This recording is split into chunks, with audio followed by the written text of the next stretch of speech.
Jack Cruz, and I came to share an idea with you that actually may just save your life.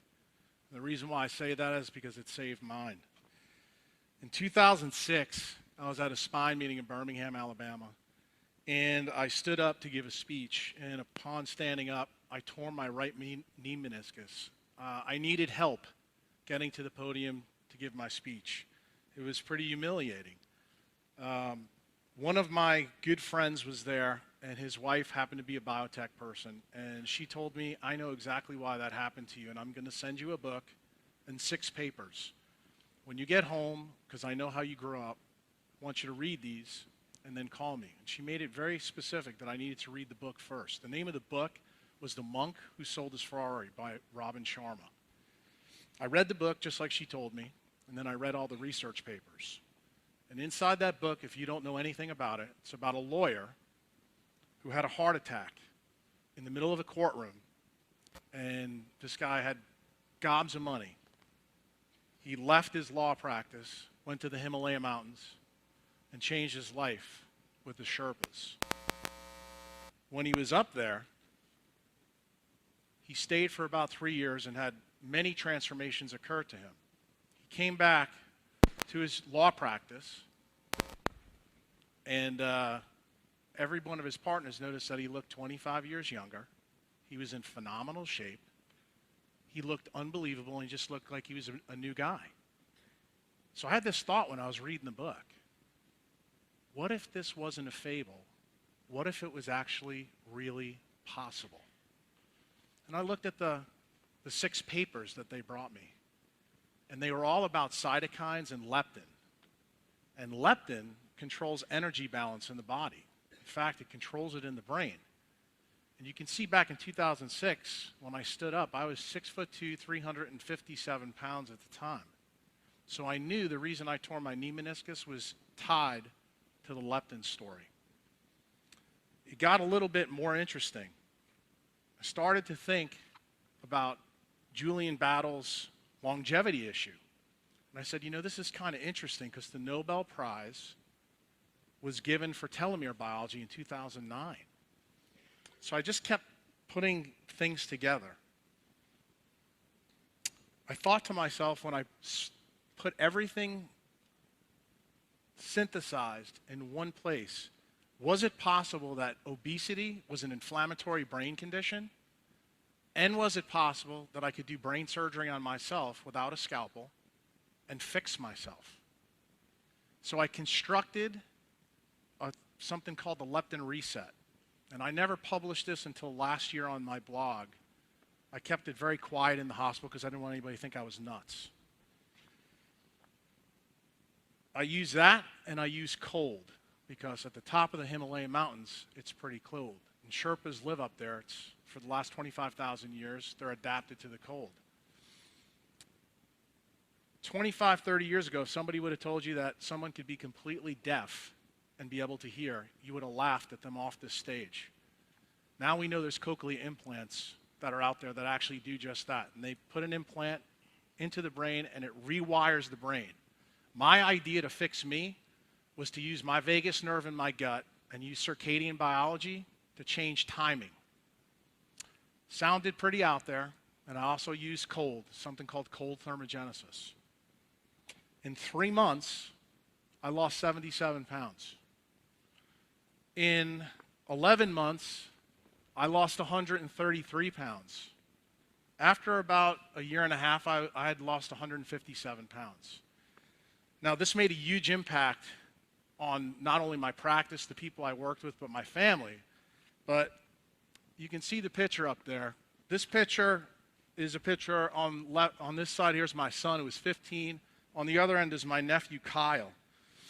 We went on a trip. This is after I had dropped 77 pounds, to Walt Disney World. And you know, kids usually want to go to Disney World and go on all the rides. They sat down at a table with me, and they wanted to know what the hell I did. And I told them in 4 hours that I could change their life. They were the first 2 people I ever tried the leptin prescription with cold thermogenesis on. My son proceeded to lose 60 pounds in 6 weeks. He never asked me a question. He just said, Dad, tell me what to do. I ruined him as a child. And my goal was to fix him. And I did. A gentleman on the right's my nephew. He was 268 pounds at 21 years old. And he's now a Navy SEAL. And he did that in 1 year, using the same protocol. So I knew I was kind of onto something. So I went back to the pathway. And I said, you know, there's a second part of this experiment that I could run. This longevity thing really got me. I went back and read some more about Elizabeth Blackburn's work in 2009, and I started drawing my blood. This was an easy part of the experiment. I just drew my blood to see if I could get younger. Guess what? I did. And things kept happening.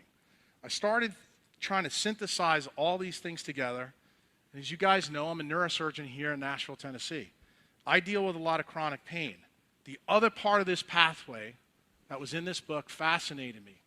It basically said that our deep ancestors who came out of the ocean were cold-adapted mammals. To get to the food source at an evolutionary bottleneck that we've all faced before, they had to go into the water to get those omega-3 fish. To do that, they had to get numb. Their central nervous system had to do something special. I was very interested in that as a neurosurgeon. Something interesting happened. This is where TED brings it home. TEDx had a guy named Wim Hof come on in Amsterdam, give a talk. He's known as the Iceman. He lives in the Arctic Circle, packs himself in ice, does all these amazing things, tells people that his brain is incredible and this and that and the other thing, but he's done some amazing things. He's injected himself with bacteria, and with the cold, he never got an infection.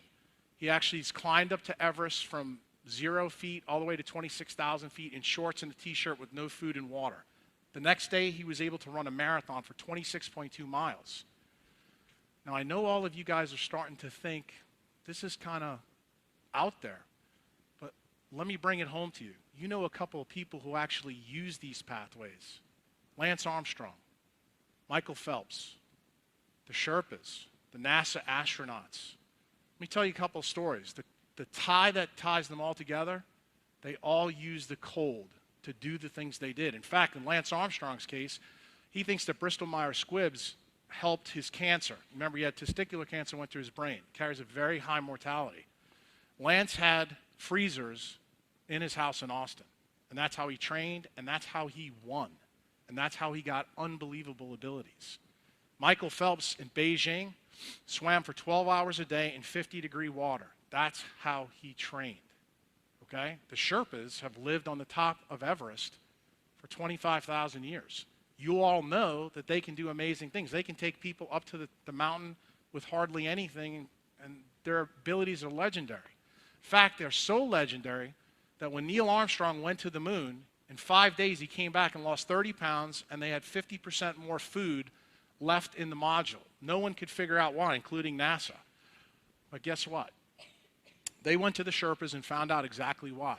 There is some kind of pathway in all of us, but no one knows about it. I found it, and it was in that book, The Monk Who Sold His Ferrari. Bringing the whole story home here to Nashville. In 2011, one of the general surgeons that works with me in the hospital, his dad is a neurosurgeon here at a big downtown hospital you all know. He got acute spinal cord compression and was almost quadriplegic. He thought his career was over. It happened in the operating room. He almost dropped a knife. He could no longer operate. He was 37 years old. He went to this big hospital, and he had surgery. He didn't do well.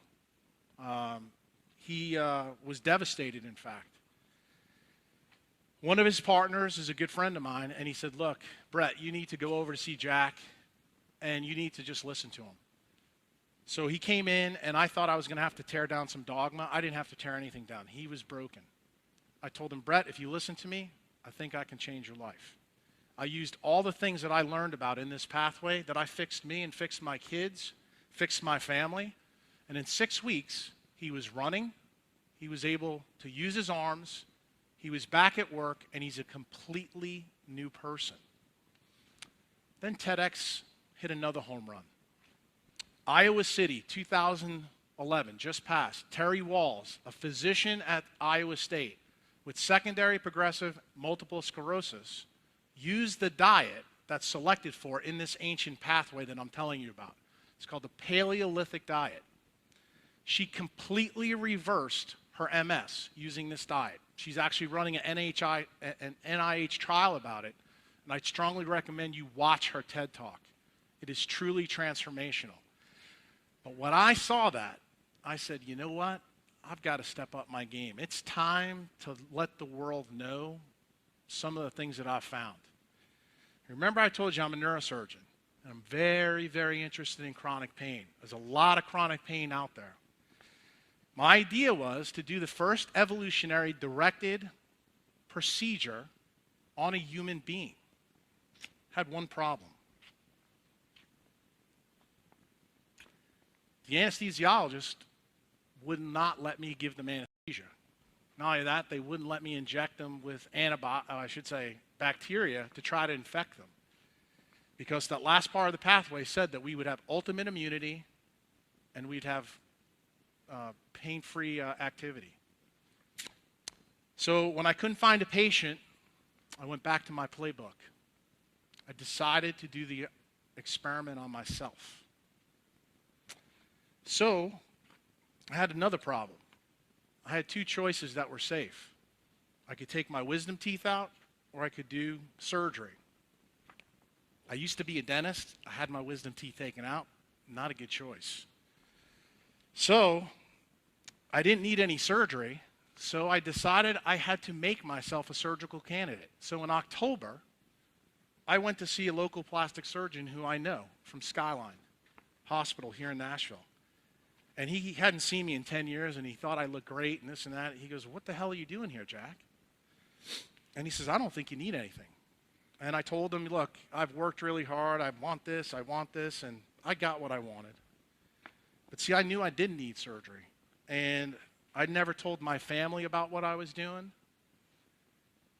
And I went home, and I ate the diet that my profession tells you to eat.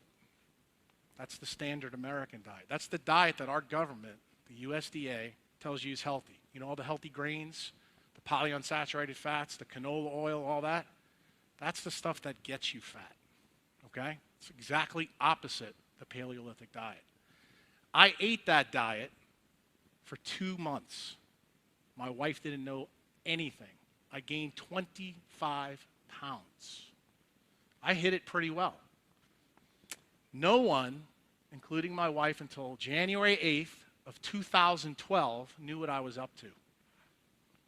And on January 9th, 2012, this year in Nashville, Tennessee, I went into a surgery center and I let a surgeon operate on me without any anesthesia. Before the surgery, I took MRSA. For any of those non-physicians in the audience, that's methicillin-resistant Staph aureus. Really nasty stuff. The stuff that's in ICUs. I injected it all over my torso and in my belly. I then had a 6-hour surgery, only to remove 2 pounds of fat, if you can believe that. When I woke up, I have to tell you, I thought that I was tough. It was rough. My wife didn't know what was going on. My daughter had no clue what was going on. In fact, my son, who's at college right now, doesn't know what you now know. After I got home and I was miserable, I told my wife to go into our closet. And she was frazzled. I said, there's a tub in there. I want you to throw it on the bed. She threw it on the bed. She goes, what's going on? My daughter helped her. And I told, and I didn't do this nicely, I was screaming at this time with tears in my face. And I said, go into the freezer. There's 120 pounds of ice in there. Go get them immediately. She goes, we don't have any ice. I said, I put it in there last night.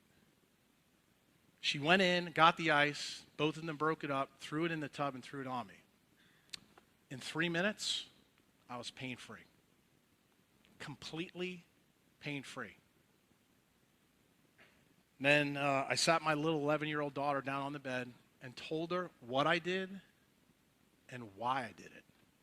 I showed her 12 incisions on my body that were 30 inches long. For 6 weeks, from here to here, I looked like an eggplant. I never had any pain and never took any pain medicine. All that stuff I injected in me, the MRSA, I never got an infection. So I was pretty happy because I couldn't disprove my theory. So what did I decide to do next? I said, well, now that I know this works in humans and now I know this pathway, every single step is in us, I need to use this in my practice. So I had a patient who I took care of for 2 years, Mr. Lonnie Daniels. I told him he was not a surgical candidate. He was a type 2 diabetic. He was 80 years old, and I told him, Lonnie, if you eat the diet that I tell you to eat and you agree to let me freeze you in the hospital, I'll operate on you. On January 27th, I took him to surgery. 3 weeks after my own surgery, when I was still swollen and numb, I placed 8 pedicle screws in his back. You can see the screws right up there. This operation, if I was to do in any healthy person in this audience, would be a 4-month recovery. The screws are 4 inches long. He had 8 of them placed in his back. Operation took about 4 hours. I put him on a frozen blanket, 40 degrees for 3 days. Lonnie left the hospital in 3 days, went to rehab 5 days, was playing the banjo in Skylight Rehab for other patients. He came back to see me 10 days after his surgery and handed me his Percocet prescription back. He says, Doc, I don't need this. I'm going to tell you something. As a neurosurgeon, I could not believe that. Any neurosurgeon in this city will tell you the same thing. It's absolutely remarkable. I realized at that point that I had found something really important. From that day forward, everything in my practice changed. I now use the Paleolithic diet and cold thermogenesis to help anybody I possibly can with this protocol. My idea that I want to share with you today is that sometimes very unconventional things can lead to remarkable results that will help millions of people. My profession has lost its way. We need to stop talking about these randomized controlled trials that we espouse and go back to the North Star for our biology. That's evolutionary biology. When we use that, it's a game changer for us. My last point to you is an ideation without execution leads to deletion. I doubt after this experiment that this idea can be extinguished.